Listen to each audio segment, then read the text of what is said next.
हम surface chemistry के next topic में पेप्टाइजेशन पढ़ रहे हैं। पेप्टाइजेशन में जब मॉलिक्यूल का फॉर्मेशन होता है तो जो प्रेसिपिटेशन का फॉर्मेशन कोलाइडल सॉल्यूशन में जब पेप्टाइजेशन होता है, पेप्टाइजेशन में जैसे कोई दो मॉलिक्यूल आपस में इंटरेक्ट करते हैं तो उसी को हम पेप्टाइजेशन बोलते हैं। तो सबसे फर्स्ट पॉइंट क्या है? The process of converting precipitate into colloidal solution in presence of peptising agent. हम पेप्टाइजिंग एजेंट को ही इलेक्ट्रोलाइट्स बोलते हैं। इलेक्ट्रोलाइट्स क्या होता है? जैसे कोई A+ और B- होता है और AB का फॉर्मेशन होता है, यानी कि जब एटम A पे प्लस चार्ज हो जाए और एटम B पे माइनस चार्ज हो जाए और यहाँ एक साल्ट का फॉर्मेशन कर दे, इसी को बोलते हैं पेप्टाइजेशन या इलेक्ट्रोलाइट्स बोलते हैं। Electrolytes agent with dispersion medium. Dispersion medium क्या होता है? जब कोई भी सॉलिड पार्टिकल जहाँ फैलता है, यानी जैसे शुगर पानी में डिजॉल्व होकर उसके पार्टिकल फैल जाते हैं वाटर में, तो जो शुगर होगा वो डिस्पर्सन मीडियम होगा। वाटर क्या होगा? वाटर क्या होगा?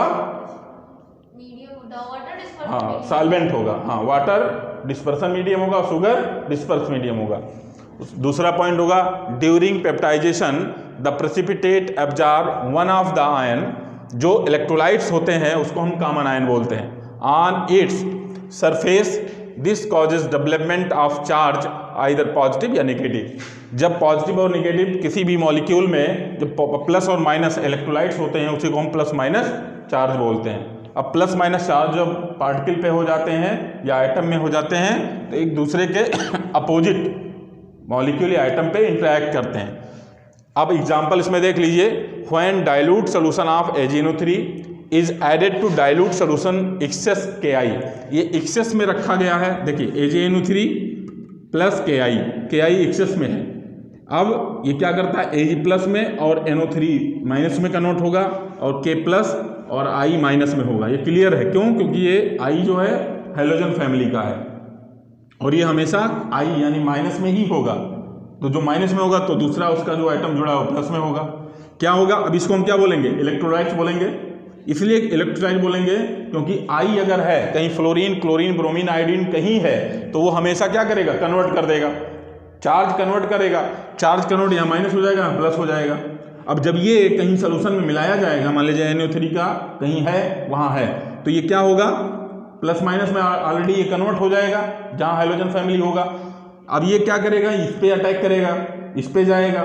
इस पे जाएगा तो अपना अपना स्थान खोजेगा, यानी K- को खोजेगा और I+ को खोजेगा।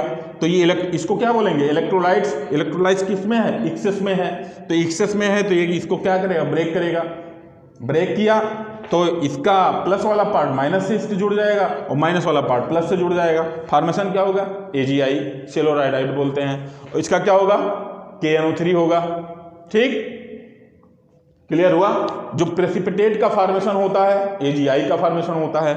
इसके बाद में AgI का फॉर्मेशन हुआ, यहां दिया हुआ है, एक लाइन खींचा हुआ है AI के बाद में, AgI के बाद में।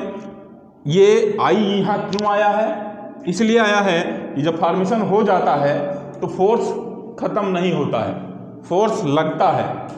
अब फोर्स यानी इसका Ki हल्का सा यहाँ आना चाहता है। भाई Ki क्या है? इलेक्ट्रोनेगेटिव है। इलेक्ट्रोनेगेटिव है तो इलेक्ट्रॉन को अट्रैक्ट करेगा।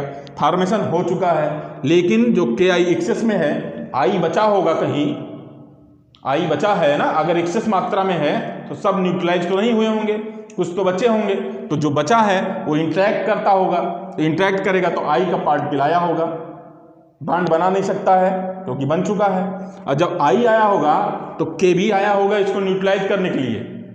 क्लियर हुआ? अब तो एक्सेस मात्रा में है ना Ki, तो AgI बन गया तो I एक आया होगा, इंटरेक्ट किया होगा। एक ये एक एग्जाम्पल के तौर पे दिखाया गया होगा, बहुत ज़्यादा होगा।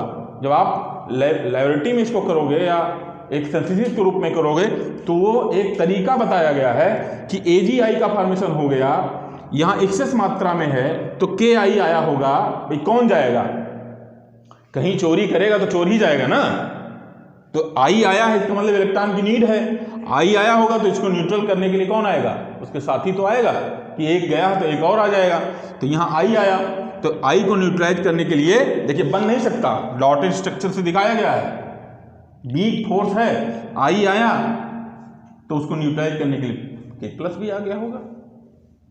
फर्स्ट लेयर को एब्जॉर्प्शन लेयर, यानी ये फॉर्मेशन हुआ और इसके बीच में बॉन्ड बन नहीं सकता है, इसलिए इसको डॉटेड स्ट्रक्चर है। अट्रैक्शन केवल लेयर है, क्लियर है, अट्रैक्शन लेयर यह है, बॉन्ड का फॉर्मेशन नहीं है, केवल अनट्रैक्ट किया है, क्लियर हुआ। अब दोनों को, यानी इसको फर्स्ट लेयर कहिए, इसको सेकंड लेयर बोलिए। फर्स्ट और सेकंड लेयर को हम हेलमेटोज इलेक्ट्रिकल डबल लेयर बोलते हैं, ठीक। और फर्स्ट यानी इसके दोनों के बीच को हम क्या बोलते हैं, जेटा इलेक्ट्रिकल डबल लेयर बोलते हैं।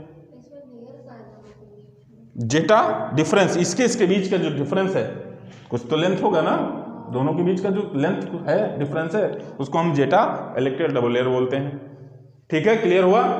इसके बाद में हम पढ़ने वाले हैं